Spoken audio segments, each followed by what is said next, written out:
When Eilat Mazar realized she discovered an ancient structure near Jerusalem, she turned to the Bible to help explain what she found. And she learned that this new discovery supports the biblical accounts of King David and his son Solomon. What if everything we thought we knew about King Solomon, the gold, the wisdom, the temple, was only half the truth? In 2025, beneath layers of dust and centuries of silence, archaeologists unlocked a tomb that didn't just rewrite a chapter of history, it cracked open the whole book. A faint hum beneath the desert's surface. A whisper trapped for millennia. And beneath 5,000 years of rock, a secret that dared someone to look deeper. What if everything we believed about Solomon's tomb is about to be rewritten? That's the question that pulled Dr. Emily Carter's team into the silence below the Jerusalem hills, and hooked us all on a journey none of us saw coming. King Solomon ruled around 970 to 931 BCE. He was the boy king turned legendary monarch whose wisdom still echoes today. You've heard the stories, the two mothers claiming a single child, Solomon's test splitting the truth apart. You've seen the grandeur, the magnificent first temple glistening in stories, cedar from Lebanon and gold that dazzled caravans like the Queen of Sheba's, which recent archaeological reports confirm was more than myth. He penned wisdom that survived centuries. Proverbs, Ecclesiastes, Song of Solomon. His copper mines in Timna Valley weren't just functional. They were industrial marvels fueling his empire's wealth. Sophisticated shafts, smelters, real evidence that backed biblical verses. And his fleet? Going all the way to Ophir, bringing back ivory, gold, and exotic birds? His kingdom lived legend. But late in life, Solomon's own story became tangled. Hundreds of foreign consorts, lavish spending, foreign gods creeping in. A kingdom held up by wealth but cracking under its own ambition. It's a contradiction that still pulls us in. A man rich in wisdom yet tested to his limits. And that brings us back to today. Modern scholars have been hunting for his tomb for centuries. Why did it vanish, and why now? Until very recently, nobody knew. But Dr. Carter's team cracked the code by weaving ancient tax scrolls with satellite imaging. Tribute maps, geometric anomalies in the hills. They followed breadcrumbs buried in grain records. They found a hard, engineered stone layer so precise it looked designed to mislead tomb raiders. And that shepherd boy legend popped up again. Sparkling walls deep underground, just like the texts suggest. It wasn't folklore, it was a clue. Then a storm rolled in. Heavy desert rain carved a small crevice, revealing a long, hidden entrance. Ground-penetrating radar picked up tunnels. False passages built to collapse. Clever ancient tricks designed to protect what lay beyond. Dr. Carter, referencing the newly published April 2025 Muon imaging study at the City of David site, used those cosmic ray scans to guide each step. Her team had to balance caution and curiosity. One wrong move, and the entire site could collapse. Could this be the real deal? Every moment felt like moments from a treasure novel. Relentless, unpredictable, unpausable. Over 3 months, the team endured broken machinery, stone barriers, ancient traps still set. Funding evaporated just as they unearthed a tiny seal bearing Solomon's emblem. It looked almost too small to matter until donors rallied, proof enough to continue. They began modeling in 3D each artifact documented before another grain of sand could shift. They used both old-school stratigraphy and new-school AI pattern recognition to match chamber layouts with biblical-era architecture. And then the tomb nearly slipped away again. An earthquake trembled the site, shifting support beams and threatening collapse. But instead of pulling back, the team doubled down, splicing modern steel supports with ancient load distribution knowledge. Almost like Solomon's own engineers had planned for centuries ahead. Finally, they faced the tomb's heart, a massive stone door, etched with geometric grooves tied to Hebrew numerals. 7th-month Sabbaths, the exact code to align with Solomon's birth date, they believed. Opening it was like watching time rewind. As pressure points clicked, 7 in total, each mapped to events from his reign, the chamber began to shift.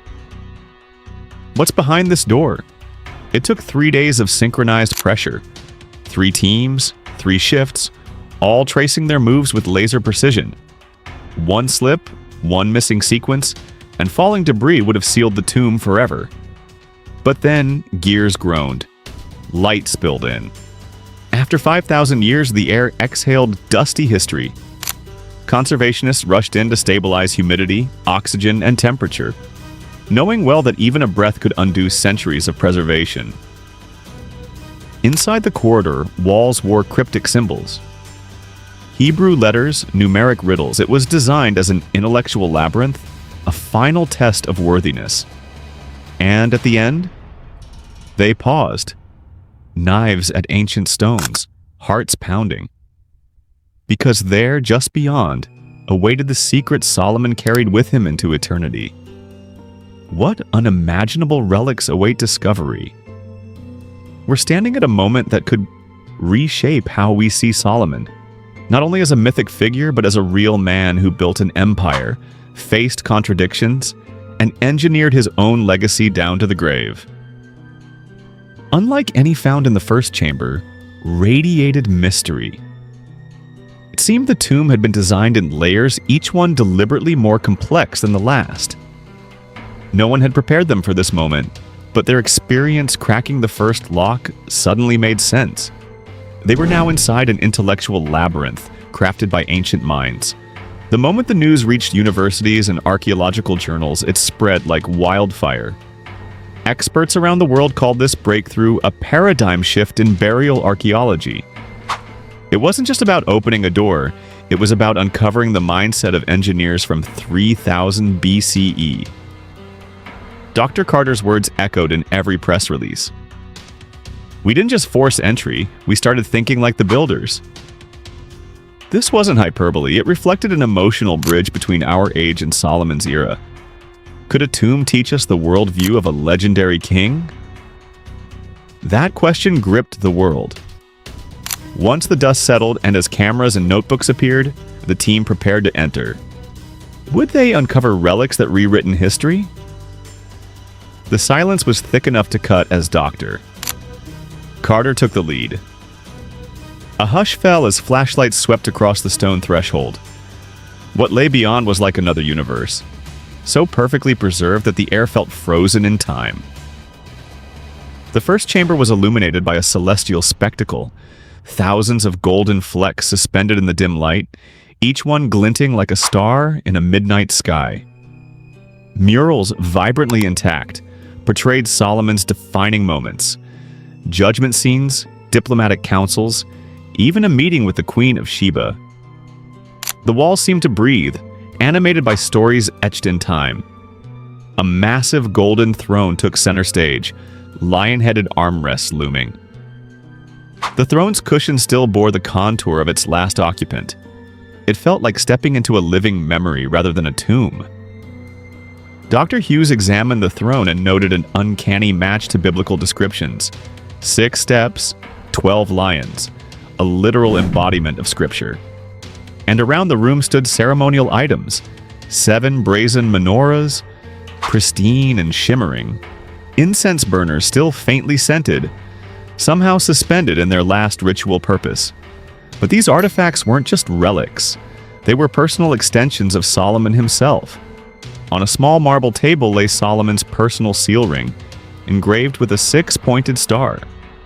Near it, fragile scrolls in ancient Hebrew script rested in wooden containers, possibly drafts of lost proverbs or legislative records. Finding what could be Solomon's own writing sent a chill through everyone present. Even the air seemed to preserve his presence. Some vials held what appeared to be sacred anointing oils, their original scents undetected but chemically intact. In a secluded corner, a private space emerged. Solomon's study. A wooden desk still held reed pens and ink pots. It was as if he had stepped away for a moment, leaving behind the instruments of creation, Could this really be where biblical verses were composed? Trade wealth became tangible too. Shards of Chinese silk, African ivory, and jars of Indian spices lay quietly in corners. These relics confirmed his historical trade networks. Here lay proof that ancient global commerce was not myth. It was reality, backing every tale of Solomon's international reach. Yet the most enigmatic find awaited. A locked chest standing solemn in a shadowed niche, adorned with undecipherable symbols. It seemed to pulse with silent energy. Dr. Carter approached with reverence, suspecting this sealed chest carried Solomon's most guarded secrets. But its mechanism was sealed by time, unopened and untested. The team paused collectively, aware this was just the beginning. One chamber held enough treasure to fill museums and rewrite history. Beyond, dark corridors hinted at even deeper revelations. The question shifted from what they'd uncovered to what was still hidden. When they watched flashlights shift deeper, they agreed. Stories of Solomon's wealth might have understated reality. Gold artifacts lined the walls, so copious that the chamber resembled a treasury vault instead of a burial place. Heavy vessels, frankincense repositories, ritual tools. Each artifact whispered of opulence and devotion intertwined. Among the treasures, one shard stood out, a blue gemstone. Ancient texts called the shamir, legendary, mystical, rumored to cut stone with a touch. This gem was real, nestled among emerald eggs and ruby embers. It cast refracted patterns on the stone floor. Could this be the legendary shamir, or simply a mythical echo? Beyond its value, the tomb contained documents gold couldn't buy. Scrolls exquisitely preserved, detailed administrative ledgers, international agreements, and even personal wisdom not preserved in canonical texts. One parchment, echoing Ecclesiastes, warned, "Love of wealth leaves the heart empty." That scroll lay right beside jeweled scepters, an ironic testament that Solomon understood ultimate value wasn't stacked in vaults. Further exploration revealed musical instruments, possibly the actual harp used in early psalms. Intricate constructions in bronze, tiny gear-driven artifacts hinted at astronomical devices. These mechanisms conjured comparisons to the Antikythera mechanism off Crete, where bronze gears predicted celestial movement centuries before medieval clocks. Were Solomon's engineers connected to that lineage of precision? Even textiles, ceremonial robes threaded with gold, survived 5,000 years intact. Their complexity matched only by modern craftsmanship. Lining jars of spices were extinct botanicals now unknown to modern science. Each one unraveled more of Solomon's deep reach, economic, botanical, spiritual. In a quiet corner lay tablets inscribed with sequences, possibly primitive mathematics or coded religious concepts. They hinted that Solomon's court thinkers were as interested in patterns and logic as they were in gold and glory. As the team secured the chamber and prepared to advance inward, the weight of their findings settled in. They'd found proof of an empire's wealth, wisdom, global reach, and their own audacity to pursue truth. But the tomb still hid deeper layers. To truly understand Solomon, they'd have to venture further into darkness. Beneath the ancient stones of Jerusalem, what began as a simple excavation has evolved into a full-scale reimagining of biblical history. And now, deep inside the tomb once believed to be lost to time, researchers have stumbled upon a set of inscriptions that may hold the most shocking revelations yet. Whispers carved in stone that seem to speak directly across millennia. It wasn't merely decoration. The tomb's walls functioned like an encrypted time capsule. Etched into the eastern chamber, scholars found what appears to be a personal prayer from Solomon himself, voicing quiet doubts beneath a crown of gold. "May wisdom guide my hand as stars guide sailors." A plea, poetic in its simplicity, left many stunned. Was this the moment a legendary king became human again? But this was just the beginning. Across the ceiling stretched celestial charts aligned with ancient star maps. proving the Israelites charted constellations with a level of mathematical precision that has forced astronomers to recalibrate long-held timelines. Could it be that they understood orbital patterns and lunar cycles 1,000 years before such knowledge was thought possible? Even now, researchers are using AI-powered simulations to test the accuracy of these celestial alignments, many of which match modern calculations to the second decimal. Behind what was once thought to be a sealed corner wall, a false panel gave way to a cache of letters. Diplomatic correspondences not only with Egypt and Phoenicia, but with unnamed kingdoms across what is now southern Europe and North Africa. One fragment references an exchange of agricultural innovations, suggesting a cross-cultural knowledge trade that predates the Roman Empire by centuries. And one sealed envelope, never opened until this year, contains a wax imprint eerily similar to symbols found on recently unearthed Iberian ruins, linking two civilizations thought to have never met. The most curious element? A coded inscription in a script eerily similar to Proto-Greek, concealed beneath limestone dust. Dr. Robert Hughes, a linguistic cryptologist, worked tirelessly to decode the message. What emerged were descriptions of engineering methods used to construct the first temple. No mortar, weight-based pressure locks, cooling systems built into the floor. Each line of text demolished the idea that Solomon's temple relied solely on divine favor or slave labor. These were engineers in the truest sense, thinkers operating centuries ahead of their time. And yet, for all its grandeur, the tomb is filled with signs of humility. In one corner, next to what scholars believe was the royal resting place, artisans left notes. Carved delicately into the stone were words like, "For our wise king, we built this with love." These tiny markings have triggered a massive reevaluation of labor roles in ancient Israel. Were these workers paid? Revered? One theory suggests these craftsmen may have been specially trained guild members, ancient architects whose knowledge was passed down through oral traditions now lost to time. The Western Wall offers something entirely unexpected: detailed inscriptions describing medicinal practices with remarkable accuracy, honey for infections, herbal tinctures for inflammation. One diagram, yes, a diagram, shows the process of stitching wounds using sinew and bone needles. It's eerily close to techniques used in 19th century field hospitals. For a civilization dismissed as pre-scientific, this changes everything. Could ancient medicine hold answers modern pharmaceuticals have overlooked? Perhaps the most emotionally charged revelation concerns the Queen of Sheba. For centuries, her existence sat somewhere between legend and literature. But here, etched into the stone with solemn grace, she emerges as real, powerful, and central to Solomon's reign.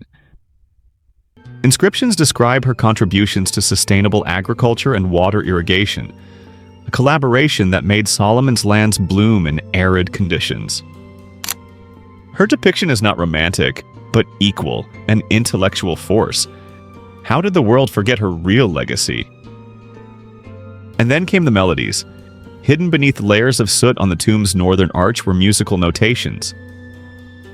Ancient sheet music, perhaps the oldest known to date, is currently being reconstructed by musicologists. Could we soon hear the soundtrack of Solomon's court? The very songs that echoed through marble halls 3,000 years ago? The possibility sends chills down the spine, but for all the revelations, one object continues to baffle experts: a black cube, sealed with resin and marked with ancient warnings. When finally opened in early 2025, it revealed something surreal. A series of maps, drawn in extraordinary detail, showing a network of subterranean tunnels beneath the Temple Mount. Laser scans now confirm the existence of some of these tunnels, sparking controversy and renewed geopolitical debate. Were these passageways escape routes, ritual paths, or storage for something never meant to be found? Each artifact, each line of text, doesn't just revise history, it reshapes it. Solomon's tomb, once a symbol of myth, has become a hub of active academic revolution. Environmental samples taken from wood and textiles inside the tomb are now helping climatologists map out shifts in regional climate over 3,000 years, a crucial tool in understanding present-day weather instability. And with AI-assisted modeling, engineers are decoding the architectural blueprints embedded in wall carvings, plans that may soon influence modern sustainable construction. This entire discovery raises a profound question. How much of our ancient stories are rooted in truth, buried not by fiction but by forgetfulness? Dr. Emily Carter, now globally recognized as the lead archaeologist behind this historic revelation, reflects with visible emotion. At first, no one believed us. Now, this is the find of a century. The greatest surprise for her came from a set of stone tablets, containing not orders or laws but personal reflections penned in Solomon's hand. They discuss the burden of power, the isolation of leadership, and his struggle with justice. These writings, Carter believes, will redefine Solomon, not just as a figure of wealth and wisdom, but as a deeply reflective human being. The reverberations of this find have extended beyond academia. Private collectors, museums, and think tanks are vying to be part of the research. But Dr. Carter insists, this belongs to humanity, not the highest bidder. Her team continues working under tight security and international oversight, with plans to create the world's first open-source digital museum of a royal tomb. And amid this whirlwind, one particular figure draws comparisons. Jay-Z, once a hustler on Brooklyn streets, now a business mogul of global scale, embodies a modern parallel to Solomon's arc of influence. His car collection includes a Maybach Exelero and Rolls-Royce boat tail. He's frequently spotted wearing ultra-rare Patek Philippe timepieces, each worth more than most homes. His real estate empire spans Bel Air to the Hamptons, while his use of private jets like the Bombardier Challenger 850 mirrors his high-stakes, time-sensitive lifestyle. As co-owner of Rock Nation, Doucet, and part owner in Uber's early rounds, his portfolio speaks volumes. High-profile collaborations with Tiffany & Company and Puma further elevated his brand. It's reported that he maintains asset insurance in the hundreds of millions, covering both health and intellectual property. The lesson? Strategic diversification, paired with discipline, turns legacy into dynasty. In the end, the story of Solomon's tomb isn't just about what once was.